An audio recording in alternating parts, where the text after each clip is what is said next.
सूरज उगने से बदलते हैं ये धरा आसमान, चलते रहने से हो जाती है हर मुश्किल आसान। चिंता को छोड़ कर आओ कर ले मन में शुभ चिंतन, हर पल को कर ले सफल सफल कह रही है ये पवन। संवार ले सुधार ले कर समस्या का समाधान, संवार ले सुधार ले कर समस्या का समाधान, कर समस्या का समाधान, कर समस्या का समाधान, कर समस्या का समाधान, कर समस्या का समाधान, कर समस्या का समाधान। नमस्कार, आदाब, सत श्री अकाल मित्रों, स्वागत है एक बार पुनः आप सभी का समाधान कार्यक्रम में।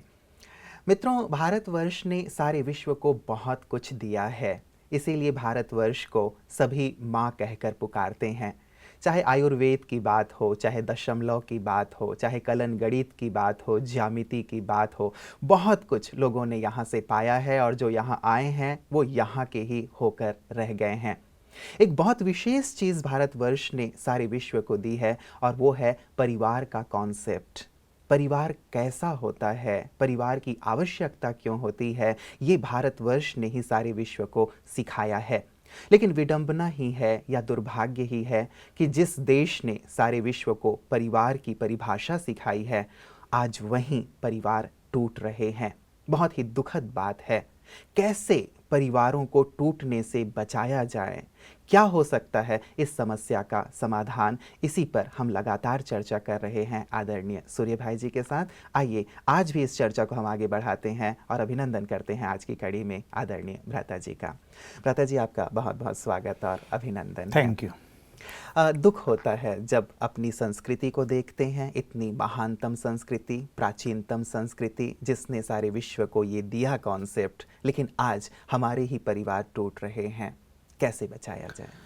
टूटने के कारणों पे गौर करना पड़ेगा और जो मूल चीज़ है हर व्यक्ति को समझनी पड़ेगी। हो क्या गया है कि चलते चलते कुछ वेस्टर्न कल्चर का प्रभाव, कुछ अपनी महानताओं की जानकारी का अभाव, कुछ एजुकेशन इस तरह की बढ़ी कि उसमें अपनी कल्चर और अपनी महानताएं, अपनी जो माइथोलॉजी है उसका जरा भी ज्ञान किसी ने नहीं दिया। तो मनुष्य के अंदर स्वार्थ बढ़ता गया, ईगो बढ़ता गया, विकार बढ़ते गए, धन के प्रति लोभ बढ़ता गया। तो इस कारण ये अभी हुई तो थोड़े ही समय से, भारत में ये समस्या कोई बहुत बड़ी नहीं थी।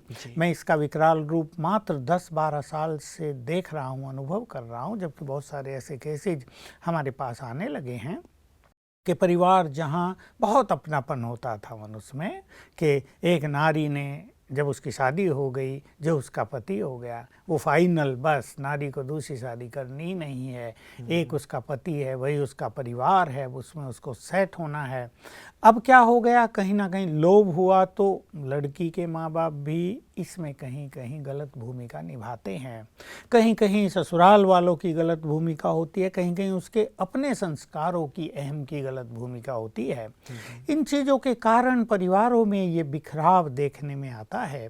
तो बस सबसे पहली चीज़ जिसको हम अपने सभी भाई बहनों को, लड़कियों को, उनके पतियों को कहना चाहेंगे, लाइफ इज़ इम्पोर्टेंट। और जीवन कोई 1-2 दिन का खेल नहीं है, ये लंबी यात्रा है। इस पर हम कुछ अपने जीवन में कुछ नियम जैसे बनाकर चलें कि हम टकराव की स्थिति पैदा नहीं करने देंगे और हम बहुत मिलजुल के करेंगे। मुझे एक बात याद आ गई, जब हमारा पहला डेलीगेशन विदेश में गया 1971 में, तो एक बहुत सुंदर बात वहाँ अनुभव में लोगों ने सुनाई। जो 5 हमारे भाई बहनें गए थे, वो किसी देश में जा रहे थे, तो टैक्सी में जा रहे थे ना, तो टैक्सी में कोई और भी बैठा था, वो बात कर रहे थे, इनको इंडियन देख के बात कर रहे थे कि देखो इंडिया में माताएं मोटी मोटी हो जाती हैं तो भी अपने पतियों को छोड़ती नहीं हैं। क्या है यहाँ? हमारे देश में जरा कुछ गड़बड़ हो जाए तुम अलग हम अलग, ये मोटी हो गई अब हमारे काम की नहीं, भागो। तो वो सुना रहा था कि लोग चुपचाप, वो अपनी भाषा में बात कर रहे थे पर इनमें से कोई एक उनकी भाषा समझते थे कि भारत में क्या है, ऐसा क्या जादू है कि यहाँ सेपरेशन नहीं होते, यहाँ लोग एक दूसरे को इस तरह तलाक देते नहीं हैं, बहुत प्यार से रहते। हमने जब ये बात सुनी हमें बड़ी खुशी हुई, और तब हमें ये पता नहीं था कि तलाक क्या होता है, इतनी बुरी चीज़ है। ये शब्द ही हम लोगों के लिए नई चीज़ थी क्योंकि भारत में इतना ज़्यादा था नहीं। तो वास्तव में इसको रोकने का प्रयास करना चाहिए। हमारा ईश्वरीय विश्वविद्यालय भी ऐसी बहुत अच्छी शिक्षाएं सबको दे रहा है, और बहुत परिवारों के हमारे पास भी अनुभव हैं जो टूटने से बचे हैं जब उन्होंने ज्ञान और योग सीखा। तो कई धारणाओं की इसमें ज़रूरत होती है जिसकी हम चर्चा करते रहते हैं। बिल्कुल। भ्राता जी, कई बार कहीं ऐसा नहीं लगता कि वैचारिक जो मतभेद हैं वो कहीं एक प्रकार से कारण बन जाते हैं कि अब एक विवाहित होकर के लड़की आई, पति के विचार अलग हैं, पत्नी के विचार अलग हैं, और कई बार ये विचार वैचारिक मतभेद जो हैं बहुत ज़्यादा बढ़ जाते हैं, तो ये भी कहीं ना कहीं सेपरेशन के कारण बन जाते हैं। बिल्कुल, ये एक पहला कारण हम इसको कहेंगे। अब क्या है कि लड़की एक घर में पली है जी, वो 20 साल 22 साल या 25 साल जितने साल भी मैरिज से पहले उसने बिताए हैं, उसके संस्कार, वहाँ का व्यवहार, वहाँ क्या था, सब कुछ बचपन से उसको क्या सिखाया गया, माँ बाप ने उसको क्या संस्कार दिए, ये सब लेकर वो एक नए परिवार में आई है।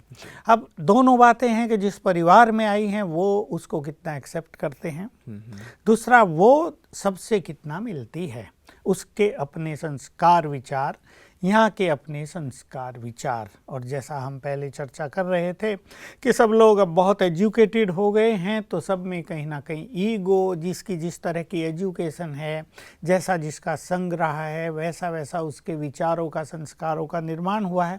अब दो ऐसे व्यक्तित्व का मिलन है जिसमें कहीं कहीं संस्कार बहुत अच्छे भी होते हैं तो कहीं कहीं बिल्कुल विपरीत भी होते हैं। बहुत जगह देखने में यह आता है कि पति अगर बहुत तेज तराक है तो पत्नी शांत मिली, कहीं पत्नी तेज तराक है तो पति शांत मिला, तो ऐसे में बात बन जाती है। लेकिन जहाँ दोनों हाई फाई मिले वहाँ खेल बस बिगड़ता ही रहता है। तो लड़की को पहले हम कहना चाहेंगे कि वो एक परिवार से दूसरे परिवार में जाती है, और यही प्रथा है, यही होना है। मैरिज होगी तो उसको जाना है दूसरे में। अब वो अपनी पहली चीज़ों को थोड़ा छोड़े, और जहाँ नए परिवार में वो गई है वहाँ से थोड़ा समझौता वो अवश्य करे। अभी उसकी सास कैसी है, उसकी ननद कैसी है, और उसके पति के और भाई और रिलेटिव कैसे हैं। अब एक नई लड़की जब घर में आई है तो सब उस पर ज़रा अधिकार भी रखते हैं, कोई उस पर टोंटिंग करेगा, कोई उल्टा सुल्टा बोलेगा, कोई उसके कामकाज को ध्यान से देखेगा, कहीं गलती कर दी तो कोई मौका ढूंढेगा, किसी को उसकी किसी चीज़ से ईर्ष्या भी हो सकती है। परिवारों में ये भी हो जाता है। मान लो वो दहेज बहुत ज़्यादा लाई है और उसकी पहली वाली कम लाई थी, तो कहीं ना कहीं थोड़ी सी एक वेमनस की स्थिति आ जाती है। अगर इनमें बहुत ज़्यादा एक समझदारी है, देखिए एक लड़की है बहुत दहेज लाई है, उसको बड़ा ईगो रहता है, मेरे माँ बाप ने मुझे बहुत कुछ दिया है, इनके पास कुछ नहीं है, तो उसका अहम उसके व्यवहार में झलकता है और इससे टकराव की स्थिति पैदा हो जाती है। कहीं कहीं पति इतना जेंटिल होता है कि उसको समझौता कराने में बड़ी मुश्किलात अनुभव होती है। तो ये होना चाहिए कि जब वो बहुत कुछ ले आई अपने परिवार में, एक पहलू पर हम बात कर रहे हैं, अब वो यहाँ आ गई है, कम लाई या ज़्यादा लाई, परिवार वालों को भी उन्हें स्वीकार कर लेना चाहिए और उसको भी इसका ईगो बिल्कुल नहीं रखना चाहिए। मतलब याद ना दिलाती रहे कि मैं क्या क्या लेके आई हूँ। ये बहुत एक सुंदर चीज़ है और कईयों में ये कमी देखने में आती है कि वो सदा ही उस ईगो के सहित जीवन जीती हैं कि मेरे बाप ने तो मुझे ये सब कुछ दिया है ना, तुम्हारे पास क्या था। कभी कभी ऐसा भी हो जाता है वो बेचारे साधारण हो और उन्होंने उनका घर भर दिया हो, लेकिन एक समझदार व्यक्तित्व ये है कि वो ये जानकर खुश रहे कि हमारे माँ बाप ने यहाँ सब कुछ दिया तो सब सुखी हो गए, तो सबके सुख में हमारा सुख है, तो एक बहुत अच्छा प्रेम का माहौल रहेगा। बल्कि उसको ये भावना रहे कि जो लाई हूं ना मैं, वो आप सबका है, मेरा थोड़ा ही। अगर वो ऐसी बातें सबसे करे तो देखो कितना सुंदर माहौल कितना सुंदर हो जाएगा। मतलब बात थोड़े से व्यवहारिक परिवर्तन की है, बात वैचारिक परिवर्तन की है। एक पहलू आपने कहा प्राता जी, चलो बहुत ज़्यादा दहेज लाई है, ईगो है, और वो यहाँ पे बार बार उस बात का जिक्र कर रही है। और दूसरा पहलू ये भी होता है कि दहेज बहुत कम लाई है। अब ऐसी कंडीशन में उसको बहुत ज़्यादा सुनना पड़ता है कि कुछ लाई नहीं, तेरे माता पिता बहुत गरीब परिवार के हैं। ऐसे में बेचारी वो कैसे अपने आप को तैयार बिल्कुल करे? इसमें उसको काफ़ी सहन करना पड़ता है। मेरे पास ऐसे केसेस जाती हैं कि परिवार के सारे लोग कमेंट्स करते ही रहते हैं, टोंट करते ही रहते हैं, तुम गरीब घर में पली हो, तुमने क्या सीखा है, तुम्हारे संस्कार भी ऐसे ही होंगे, तुम्हारी माँ भी ऐसी होगी, वो भी कुछ नहीं लाई होगी। एक बहुत भारी बात हो जाती है। दहेज वाली बात तो चलिए एक पहलू है, लेकिन माता पिता पे जहाँ बात आती है कि तुमको कुछ सिखाया नहीं है या तुमको कुछ भी संस्कार नहीं दिए हैं, तो ये उसके लिए बहुत कठिन हो जाता है वहाँ फिर एडजस्ट करना। अब क्या करना चाहिए इसमें कि जिस ससुराल में वो आई है, उन्हें एक बात ध्यान रखना चाहिए कि एक सुशील कन्या, एक चरित्रवान कन्या, वो सबसे बड़ा धन है। अगर वो बहुत एक्टिव है, उसका व्यवहार बहुत सुंदर है, तो वो सबसे बड़ा खजाना है ना। देखिए धन संपत्ति, टीवी, ये वो लाई, वो तो कल टूट जाएंगे, किसी के पास ज़्यादा होते हैं, किसी के पास कम होते हैं। उनसे ज़्यादा महत्व है कहीं मनुष्य के जीवन का, उसके स्वभाव का, उसके चरित्र का।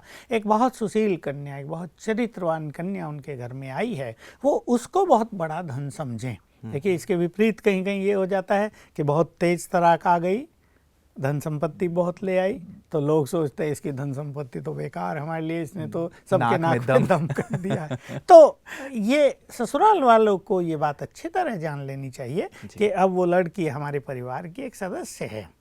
अब हम सब जैसे हैं, वो भी, उसकी पालना भी हमें वैसे ही करनी है। आगे पीछे की बातों को याद दिलाकर, कमेंट्स करके, टॉन्टिंग करके अपने परिवार के माहौल को निगेटिव नहीं बनाना चाहिए। इससे दूसरे का मन भी उदास होगा और उसकी एफिशिएंसी डाउन होगी। वो जो कार्य करती है, जो वो टैलेंट्स अपने साथ लाई है, उसमें गिरावट आएगी, तो एक तरह से परिवार को नुकसान होगा। इसलिए जहाँ ये दहेज आदि कम आता है, वहाँ सास को विशेष रूप से चाहिए कि वो इसे स्वीकार करे। और हमारे पास तो लक्ष्मी, सच्ची लक्ष्मी आ गई है। हो सकता है वो आत्मा बहुत भाग्यवान हो और उसके परिवार में आते ही वहाँ आनंद छा जाए, वहाँ धन संपदा की वृद्धि होती रहे, भाग्य सबका चमक उठे। ऐसा बहुत बार देखा जाता है। और कोई धन संपदा बहुत लेकर आई हो लेकिन उसका भाग्य अच्छा ना हो और उसके आते ही सब कुछ बिगड़ने लगे। इसलिए असली संपत्ति तो मनुष्य है। इस बात को ध्यान में रखते हुए सबको उसको प्यार देना चाहिए, सहयोग देना चाहिए। जी, बात तो रहता जी हम लोग दहेज की कर रहे हैं कि चलिए वो ज़्यादा लेके आई या कम लेके आई, लेकिन सारा तबका या एक बहुत बड़ा तबका ये मानता है कि दहेज ही वास्तव में मूल कारण बन जाता है इस प्रकार की समस्याओं का। तो आप क्या कहेंगे कि दहेज का जो ये लेन देन है, क्या ये होना चाहिए विवाह में? अब देखिए ये कहना तो बिल्कुल सरल है कि नहीं होना चाहिए, जैसा कि लोग कह देते हैं, लेकिन एक माँ बाप भी ये चाहते हैं वो अपनी बच्ची को बहुत कुछ दें। चलो लेने वाले न भी काम ना रखें, लेकिन माँ बाप का ये प्यार, और जैसे बच्चे लड़के उनकी संपत्ति के अधिकारी होते हैं, आजकल तो लड़कियों को भी दे दिया गया अधिकार, तो माँ बाप ये चाहते हैं हम अपनी लड़कियों को भी कुछ दें ताकि हमारी लड़की का ससुराल में सम्मान भी बढ़े और वो खाली न जाए। सब कुछ अच्छा लगता है। देने की भावना भारत में एक बहुत बड़ी चीज़ है, लेकिन देने में जो कंपटीशन होता है, देने में जो दिखावा होता है, या देने में कहीं ना कहीं जो ईगो की फीलिंग्स पीछे होती है, इससे मुक्त होकर यदि एक नॉर्मल रूप से दिया जाए तो उसमें कोई हर्जा भी नहीं है, लेकिन इसको लोभ लालच का रूप न दिया जाए। बिल्कुल, मतलब चाहना ना हो, डिमांड ना हो कि इतना मिलेगा तभी हम शादी करेंगे। या कई बार ये सुनने में आता है कि बार बार डिमांड किया जाता है ससुराल वालों की तरफ से कि तुम अपने परिवार से इतना इतना लेकर के आओ, और नहीं लाती है तो कई बार हमें बहुत ही दुखद घटना सुनने को मिलती है। तो इस प्रकार की लोभ की स्थिति, चीज़ों को ख़त्म कर देना चाहिए। अभी ये सुनने में ही आता है कि सास ससुर बार बार कह रहे हैं कि इतना लाओ अपने परिवार से। अब लड़की जानती है हमारा परिवार गरीब है, वो उनको बेचारों को कहना भी नहीं चाहेगी, उन पर दबाव नहीं रखना चाहेगी, तो इसमें ये बुरी केसेस, कोई सुसाइड करता है, ये जो कुछ भी आजकल हो रहा है वो होते हैं। तो दहेज ठीक है, उसमें लोभ लालच नहीं होना चाहिए और ये एक सम्मान की बात है, लेकिन मूल बात ये है कि इस आधार से परिवारों को तोड़ना नहीं चाहिए। बिल्कुल। लता जी, कुछ प्रश्न हमारे पास हमारी चर्चा को सुनकर के आए हुए हैं। इनमें से पहला है, रागिनी शर्मा जी ने हमें फ़ोन किया था। ये कहती हैं कि मेरे ससुराल वाले नौकरानी की तरह मुझसे काम लेते हैं, व्यवहार करते हैं। मेरे पति भी मुझसे नौकरानी की तरह ही पेश आते हैं। मैं पढ़ी लिखी हूँ, सोचती हूँ कि क्यों ना जीवन भर इनकी चाकरी करने की बजाय डिवोर्स लेकर स्वतंत्र रूप से अपनी पहचान बनाऊं। क्या करना चाहिए? देखिए, इसकी बात तो कहीं ना कहीं सत्य है ही, क्योंकि कोई व्यक्ति अपने आत्मसम्मान को ठेस लगता हुआ देखकर बार बार देखे, रोज रोज देखे, सहन नहीं कर पाता है। सबसे बड़ा मनुष्य का आत्मसम्मान ही होता है। तो वास्तव में रागिनी के जो ससुराल वाले हैं उनकी बहुत बड़ी गलती है। उनको उनसे मानवीय व्यवहार करना चाहिए, बल्कि हम तो ये कहते हैं नौकरों से भी नौकरों जैसा व्यवहार नहीं करना चाहिए।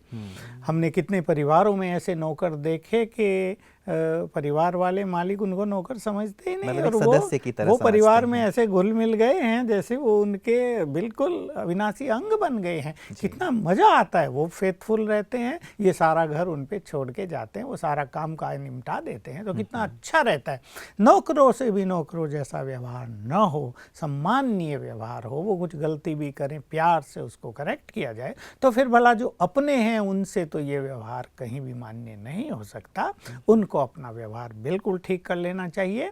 लेकिन मैं एक चीज़ कहूँगा रागिनी को कि देखिए, डाइवोर्स लेकर अलग अपनी पहचान बना लेना वो संकल्प तो ठीक है, लेकिन अकेला जीवन जीना और समाज की बहुत सारी बातें सुनना, और फिर उस अकेले जीवन में भी मनुष्य को बहुत कुछ फेस करना पड़ता है, दुनिया बहुत गंदी है, उस सब के लिए इतना सहज नहीं होता है।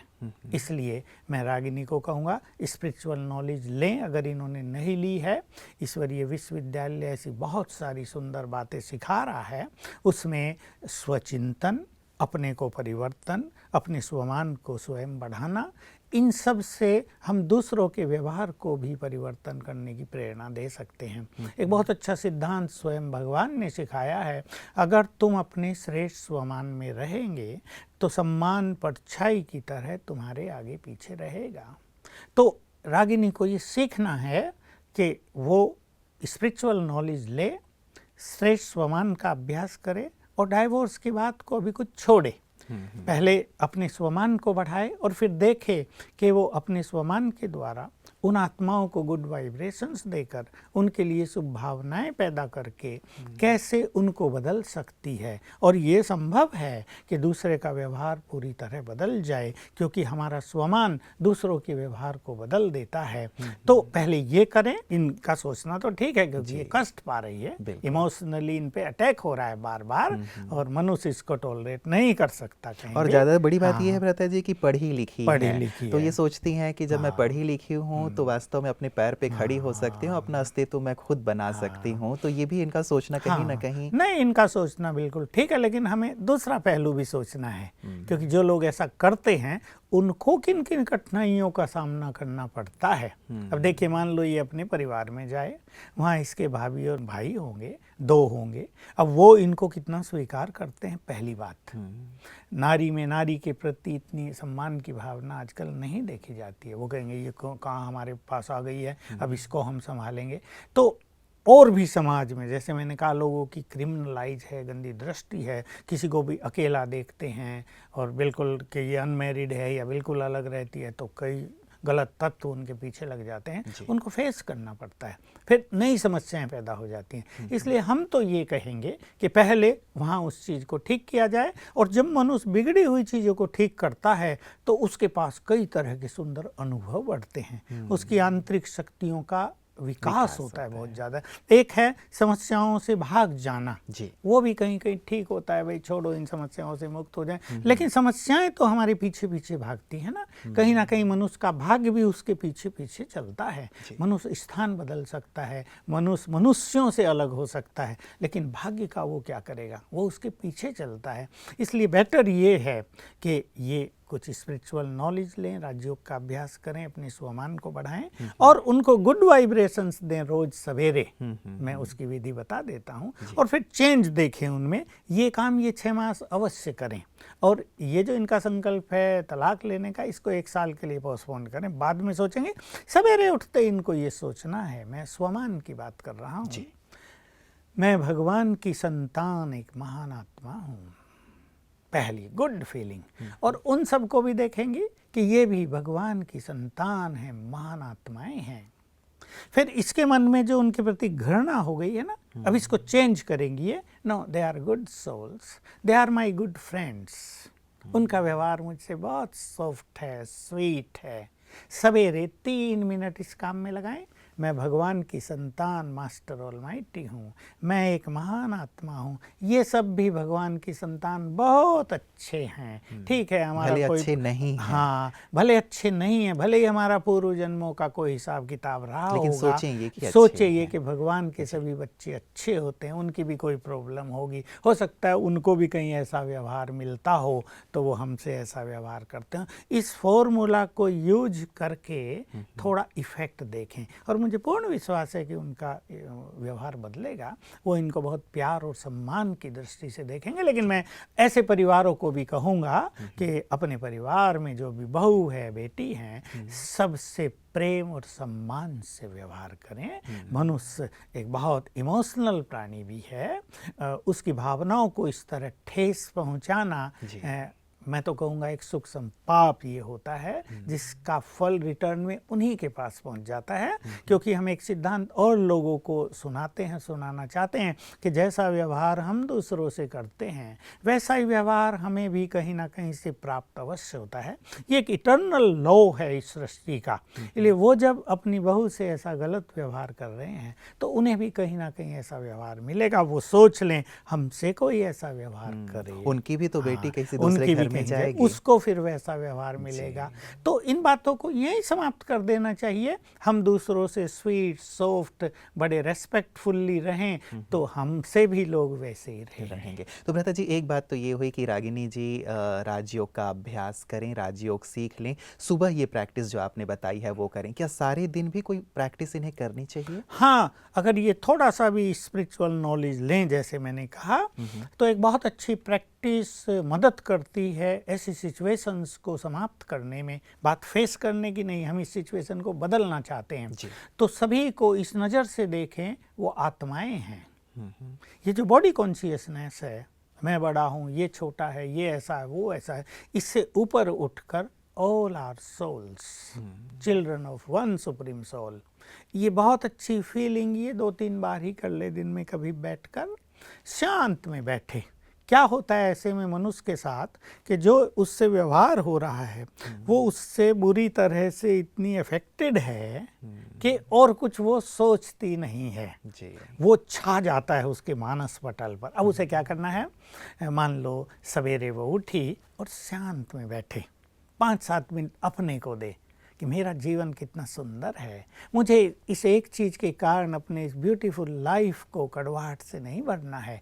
ठीक है, उनका व्यवहार अगर गलत है, वो अगर गलत हैं, तो वही गलती मुझे नहीं करनी है। मैं तो भगवान की संतान हूँ, मैं तो महान हूँ, मैं इन सब को बदलूँगी और मैं भी उनके इस व्यवहार को इस तरह से रिसीव नहीं करूँगी। कभी कभी क्या होता है, जब मनुष्य का एटीट्यूड ऐसा हो जाता है ना कि ये मेरे से ऐसा व्यवहार कर रहे हैं नौकरों की तरह, तो अगर वो कभी प्यार से भी कह रहे होंगे तो लगेगा गड़बड़ है, कहीं ना कहीं चापलूसी कर रहे हैं, देखा।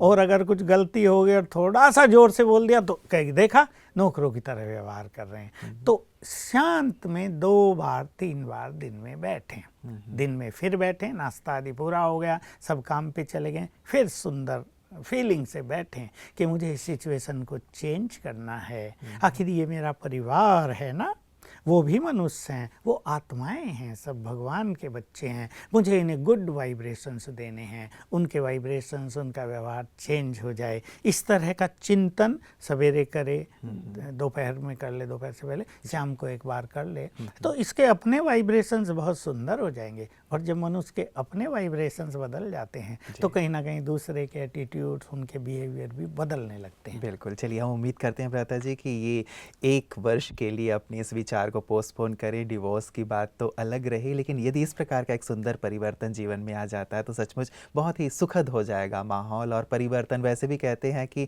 सामने वाले को छोड़ने की बजाय, परिस्थितियों से भागने की बजाय उनका सामना करके उसको बदल देना, ये कहीं ज़्यादा एक वीरता की बात मानी जाती है। भ्राता जी, मैं अगले आपको प्रश्न की ओर लिए चलता हूँ। ये भी उसी से जुड़ा हुआ है। ये कहती हैं कि शादी के कुछ दिनों के बाद ही मुझे पता चला कि मेरे पति का एक लड़की से अफेयर था और वे उसी से शादी करना चाहते थे, लेकिन परिवार वालों के दबाव में उन्होंने मुझसे शादी कर ली। पर वे इस शादी से खुश नहीं हैं और ना मुझे खुशी दे पा रहे हैं। वे उस लड़की को भी नहीं भूल पा रहे हैं, अब भी उससे संबंध है। क्या करूं? क्या ऐसे में मुझे अलग हो जाना चाहिए? यहाँ भी एक अलगाव की हाँ, बात है। और ये वाली बात भ्राता जी, कल भी शायद हम चर्चा कर रहे थे कि किसी लड़की के लिए सबसे दुखद बात होती है पत्नी के लिए कि पति का संबंध कहीं और हो। अभी ये आजकल हमारा चारों ओर का वातावरण, स्कूल कॉलेजों का माहौल इस तरह का हो गया है कि बॉयफ्रेंड और गर्लफ्रेंड ये जो एक कॉमन सी रस्म पड़ गई है भारत में, पिछले 5-7 साल से ही ये ज़्यादा बढ़ी है। और नो डाउट के किसी पत्नी के लिए ये बहुत बुरी चीज़ होती है, और जब वो फ़ोन पर उनको बात करते देख लेती है तो वैसे कोई मनुष्य इसको टॉलरेट नहीं कर पाता। खैर, अभी इसमें डाइवोर्स देने की बात फिर हम कहेंगे, थोड़ा समय इनको पोस्टपोन करना चाहिए, और हो सके तो ये बात अपनी सास से वो कहे, उनको कन्विंस करे कि देखो भाई अब ये पूरा हो चुका है, अब तुम्हारी मैरिज हो गई है, जिस तरह भी हो, या ये अपने माँ बाप से बात करे, अकेले इसको भी ये निर्णय नहीं लेना चाहिए, ये अपने परिवार वालों की सहमति से ये निर्णय ले, और अपनी सास को भी कहे कि वो उनको समझाए अवश्य, ताकि ये जो एक बहुत बड़ी दुविधा इनके सामने, नो डाउट ये बहुत बड़ी दुविधा है, इससे घर में अशांति होती है, और एक नारी के मन में तो न जाने क्या क्या उठता रहता है। बिल्कुल, वो कितने सारे सपने लेकर के आती है, उसको एक नए जीवन से परिवार में। वैराग हो जाता है, और लोग इसमें जीवन लीला कोई समाप्त करने पर भी उतारू हो जाते हैं। इसलिए मैं इनको भी कहूँगा, वैसे स्पिरिचुअलिटी के प्रभाव से इस निर्णय को अभी जरा पोस्टपोन करें और अपने अच्छे वाइब्रेशंस दे, पहले अपने पति को सुधारने का हर तरह से भरसक प्रयास करें, ताकि इसके मन में भी ये अरमान न रह जाए कि भाई मैंने भावुकतावश ये ऑल ऑफ ए सडन निर्णय ले लिया, सोच समझ के नहीं लिया। तो इस तरह से इनको आगे बढ़ना चाहिए। बिल्कुल भ्राता जी, वैसे ये सचमुच बहुत ही गंभीर सा प्रश्न है, गंभीर सा मुद्दा है, और ऐसे में उन्हें क्या अभ्यास करना चाहिए, इस पे मैं ज़रूर कल आपसे विस्तार में बातें चाहूँगा, क्योंकि मैं समझता हूँ कि बहुत सारे परिवारों में संभव है कि ऐसी केसेस यदा कदा किसी न किसी को सामना करना पड़ता हो। तो ऐसे में कुछ स्पिरिचुअल प्रैक्टिसेस हम आपसे ज़रूर चाहेंगे। आज वक्त हमें इजाज़त नहीं दे रहा है, लेकिन सुंदर प्रकाश कि परिवार को कैसे बचा के रखें, इस समस्या का क्या समाधान है, बहुत अच्छा प्रकाश आज आपने दिया है। आपका बहुत बहुत भ्राता जी शुक्रिया। मित्रों, जैसे ही हम परिवार शब्द कहते हैं तो वास्तव में परिवार कितना मीठा शब्द है, कितना सुकून मिलता है, कितनी शांति मिलती है। कहते हैं पूरी दुनिया भी घूम करके आ जाओ ना, लेकिन अपने परिवार में जो संतोष मिलता है, जो खुशी मिलती है, जो सुकून मिलता है, वो अन्यत्र कहीं भी प्राप्त नहीं हो सकता। लेकिन यदि परिवार में इस प्रकार की कलह की स्थिति यदि हो जाए तो व्यक्ति परिवार से कटा कटा रहने लगता है, वो घर स्वर्ग नहीं रह पाता। आवश्यकता है घर को स्वर्ग बनाने की, और हम अपनी आपसी समझ से घर को स्वर्ग बना सकते हैं। समाधान लगातार आपको ये प्रकाश प्रदान कर रहा है। आप बने रहिएगा, इस सुंदर विषय को हम आगे भी जारी रखेंगे ताकि हम अपने परिवार को सुंदर और सुखद बना सकें। नमस्कार।